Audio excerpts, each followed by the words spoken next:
Hyderabad metro rail میں لڑکی کا رقص کرتا ویڈیو وائرل ہونے کے بعد حکام کی جانب سے کارروائی کرنے کی بات کہی گئی ہے۔ تفصیلات کے مطابق انسٹاگرام ریل بنانے کے لیے حیدرآباد میٹرو کے اندر رقص کرنے والی ایک لڑکی کی ویڈیو سوشل میڈیا پر وائرل ہو گئی ہے۔ صارفین کی کچھ تعداد نے لڑکی کی ستائش کی ہے، جبکہ کچھ نے اس حرکت کو پریشان کن بتایا ہے۔ مذکورہ لڑکی نے میٹرو کے اندر اور اسٹیشن پر رقص کرتے ہوئے ویڈیوز اپنے انسٹاگرام ہینڈل پر پوسٹ کی تھی، جس کے بعد اسے ہزاروں ویوز اور لائکس ملے۔ تاہم ٹویٹر صارفین نے اس حرکت پر منفی رد عمل کا اظہار کیا اور لکھا کہ پبلک ٹرانسپورٹ پر اس طرح کی حرکتیں کرنے کی اجازت کیوں دی گئی ہے۔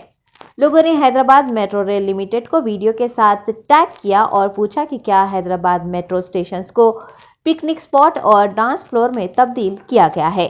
HMRL نے کہا ہے کہ جلد ہی خاتون کے خلاف کارروائی کا آغاز کیا جائے گا۔